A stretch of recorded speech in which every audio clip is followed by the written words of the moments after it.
आज से करीब 14 साल पहले राजस्थान की एक महिला अचानक से गायब हो जाती है, जो ना तो कोई नेता या विधायक थी, ना ही कोई बड़ी सरकारी अधिकारी, बल्कि सिर्फ एक नर्स थी। लेकिन उसकी गुमशुदगी राजस्थानी सियासत में भूचाल ला देती है, सरकार की कुर्सी हिला देती है और इस महिला के लापता होने की जांच सीबीआई को सौंप दी जाती है। महीनों तक चली इन्वेस्टिगेशन के बाद इस मामले में 17 आरोपियों को गिरफ्तार किया जाता है, जो आज भी सलाखों के पीछे कैद हैं।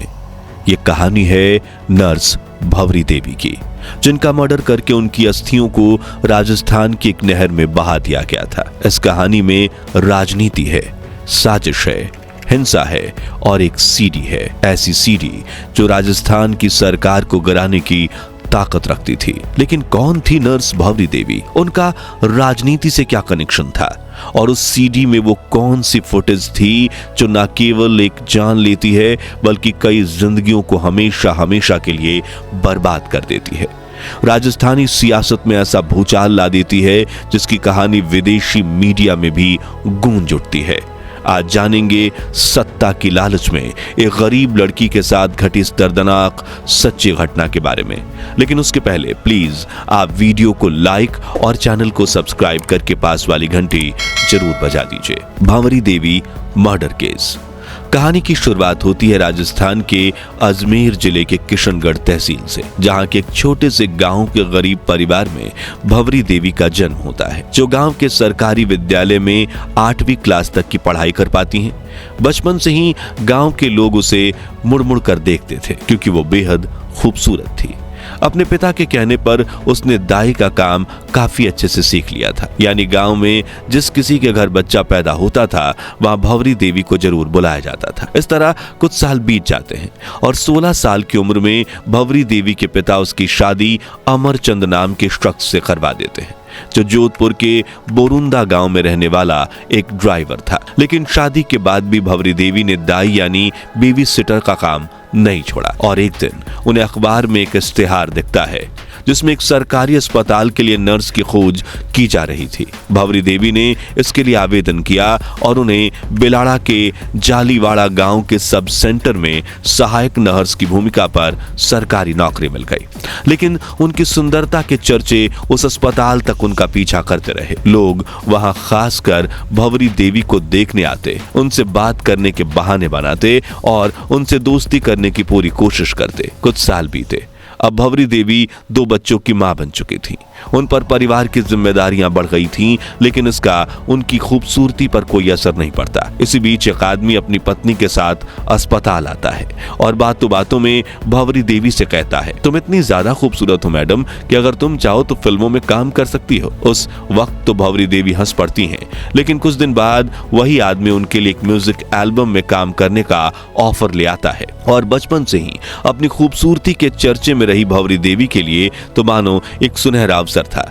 उन्होंने इस एल्बम में काम किया और हर तरफ उनकी अदाओं के चर्चे होने लगे और अब उन्हें राजस्थानी फिल्मों और नाटकों में नाच गाना और अभिनय के काफी अवसर मिलने लगे थे, जिस वजह से वो अक्सर अस्पताल से गायब रहने लगी। और इकलौती नर्स होने की वजह से भंवरी देवी के न आने से अस्पताल का काम भी ठप पड़ जाता था, इसलिए उनके खिलाफ शिकायतें बढ़ने लगीं और साल 2009 में एक दिन ये शिकायत जिले के डीएम कलेक्टर तक पहुंच गई। उन्हें पता चला कि भंवरी देवी हर महीने 8,000 रुपए की तनख्वाह तो लेती हैं, लेकिन काम बिल्कुल नहीं करती।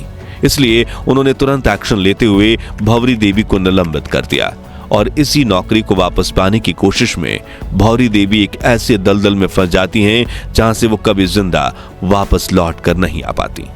दरअसल इंडस्ट्री में एंट्री लेने के बाद भंवरी देवी जब परफॉर्मेंस करने जाती, तब उनकी मुलाकात कांग्रेस पार्टी के विधायक मलखान सिंह बिश्नोई के साथ हुई थी और धीरे धीरे उनकी नजदीकियां बढ़ने लगी थीं।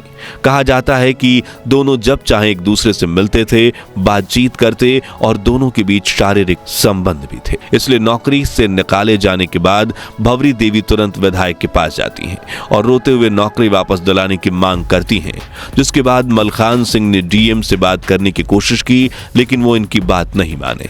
इसलिए मलखान सिंह भंवरी को महिपाल मेदरेणा से मिलवाने ले जाते हैं। वो उस वक्त कांग्रेस सरकार में कैबिनेट मिनिस्टर थे। अब इनके बीच क्या बात हुई वो आज भी रहस्य बना हुआ है, लेकिन मंत्री महिपाल मैदरेणा ने तुरंत डीएम को फोन करके फटकार लगाते हुए कहा कि भंवरी देवी को उसकी नौकरी वापस दो। अब राजनीतिक हस्तक्षेप की वजह से जिलाधिकारी कुछ भी नहीं बोल पाए और भंवरी देवी को उनकी नौकरी वापस मिल गई, जिसके बाद महिपाल मैदरेणा के साथ भी उनकी नजदीकियां बढ़ने लगी और इनका रसूख इतना बढ़ गया कि किसी को कोई भी सरकारी काम करवाना होता तो वो भंवरी देवी से रिक्वेस्ट करते और उनका काम हो जाता। भंवरी देवी अब दूसरे मंत्रियों के साथ भी उठने बैठने लगी थी। उन्हें मलखान सिंह बिश्नोई और महिपाल मैदरेणा का खास करीबी माना जाता था और महज 8,000 की तनख्वाह से मुश्किल से अपना घर चलाने वाली भंवरी देवी धन दौलत भी अपनी बढ़ाने लगी थी। सिर्फ 2 सालों में उन्होंने अपना नया घर लिया, नई गाड़ी ली, महंगे स्कूल में बच्चों का एडमिशन करवाया और इसी दौरान उन्होंने एक बेटी को भी जन्म दिया और उनका ये तीसरा बच्चा ही आगे की कहानी में नया मोड़ लाने वाला था। खैर, बड़े लोगों के साथ उठने बैठने के दौरान एक दिन किसी ने भंवरी देवी से कहा, तुम्हें अंदर कितनी ज्यादा जानकारी है, तुम इतनी समझदार भी हो तो तुम चाहो तो खुद विधायक भी बन सकती हो। ये बात भंवरी देवी के जहन में घर कर गई और उन्होंने मलखान सिंह बिश्नोई और महिपाल मैदरेणा के सामने विधानसभा चुनाव की टिकट की मांग रख दी। लेकिन विधायक मलखान सिंह भी मंत्री बनना चाहते थे और मंत्री महिपाल मैदरेणा भी अपनी सीट नहीं खोना चाहते थे, इसलिए दोनों ने उसकी एक नहीं सुनी और बातचीत करना भी बंद कर दिया, जिससे भंवरी देवी गुस्से से आग बबूला उठती हैं और जयपुर में मंत्री जी के सरकारी आवास पहुंच जाती है और धमकी देते हुए कहती है कि मेरे पास एक सीडी है जिसमें तुम्हारी उन काली करतूतों का कच्चा चिट्ठा है जो तुमने मेरे साथ देर रात तक की, इसलिए तुम्हें मुझे टिकट देना होगा वरना मैं ये सीडी जनता के सामने पेश कर दूंगी। जिससे महिपाल मैदरेणा घबरा जाते हैं और अपने लोगों को बुलाकर इससे सीडी की लोकेशन जानने के लिए कहते हैं। कहा जाता है कि यहाँ भंवरी देवी की खूब पिटाई हुई थी, लेकिन वो जैसे तैसे अपनी जान बचाकर जयपुर में विपक्षी बीजेपी के ऑफिस पहुंच गई और बोली, मेरे पास एक ऐसी सीडी है जो सिर्फ 3 दिनों में राजस्थान सरकार को गिरा सकती है, क्योंकि इस सीडी में इस बात के सबूत हैं कि विधायक मलखान सिंह और मंत्री महिपाल मैदरेणा मेरे साथ शारीरिक संबंध बना चुके हैं। यहां तक कि उन्होंने इस सीडी के बारे में मीडिया को भी बताते हुए कहा था कि सही वक्त आने पर मैं इसे रिलीज कर दूंगी। अब भंवरी देवी समझ चुकी थी कि वो काफी खतरनाक गेम खेल रही हैं, क्योंकि सीडी के बाहर आते ही उन नेताओं के चरित्र पर दाग लग जाता और उन्हें अपनी पोजीशन छोड़नी पड़ती। इसलिए भंवरी देवी ने घर से बाहर निकलना कम कर दिया। तभी विधायक और मंत्री के करीबियों ने उन्हें सीडी के बदले 60 लाख रुपए देने की ऑफर दी। भंवरी देवी खुश हो गई और उन्होंने इस पैसों से बड़ा घर, बड़ी गाड़ी खरीदने का सपना देखा, जिसके चलते उन्होंने 4.5 लाख रुपए में अपनी छोटी कार बेचने के लिए सोहनलाल बिश्नोई से संपर्क किया, जो विधायक के परिवार से ही ताल्लुकात रखता था, जिसने गाड़ी के 4.5 लाख और सीडी के 60 लाख रुपए देने के लिए भंवरी देवी को एक जगह बुलाया। 1 सितंबर 2011 के दिन भंवरी देवी की मुलाकात सोहनलाल से बिलड़ा में हुई, जिसके बाद वो कभी वापस नहीं लौटी।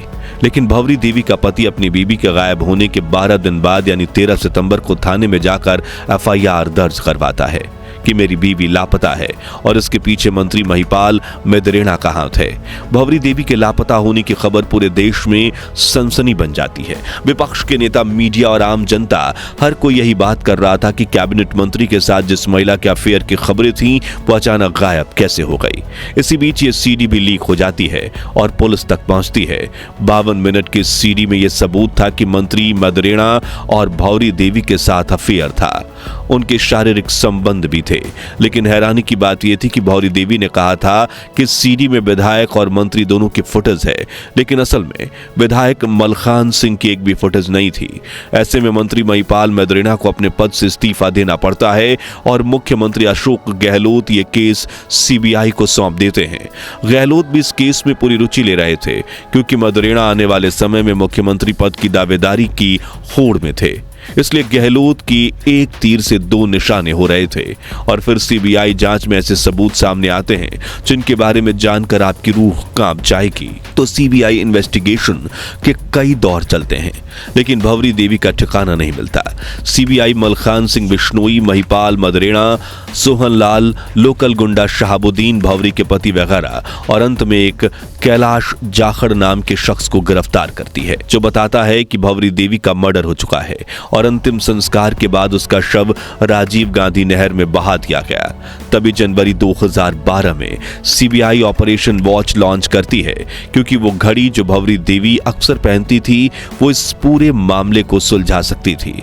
इसलिए कैलाश झाखड़ से मिली जानकारी के मुताबिक राजस्थान के एक कैनल में घंटों तक सर्च ऑपरेशन चलाया जाता है, जिसमें नुकीले तार से लिपटी क्रिकेट बैट, देशी हथियार, कुछ जली हुई हड्डियां, कुछ गहने और एक घड़ी मिलती है, जिसकी पहचान भंवरी देवी का बेटा करता है। वहीं फॉरेंसिक टीम की रिपोर्ट बताती है कि वो हड्डियां भंवरी देवी की ही थी और भंवरी देवी को मृत घोषित कर दिया जाता है। लेकिन भंवरी देवी हत्याकांड में कौन कौन जिम्मेदार था और 1 सितंबर के दिन उनके साथ गाड़ी में क्या हुआ था, इसे लेकर कुछ नई थियरीज सामने आती हैं। अब हम इन थियरीज को इसलिए कहेंगे क्योंकि अदालत में यह केस अब तक कोई नतीजे पर नहीं पहुंच पाया है। तो कहा जाता है कि भंवरी देवी का पति उनसे बिल्कुल खुश नहीं था और वो इन 64 लाख रुपयों को हड़पना चाहता था, इसलिए वो भंवरी देवी के साथ पैसे लेने नहीं गया था, बल्कि उसने उन्हें अकेला भेजा और भंवरी के गायब होने की रिपोर्ट भी कई दिनों बाद दर्ज करवाई। इसलिए सीबीआई ने उसे गिरफ्तार किया था।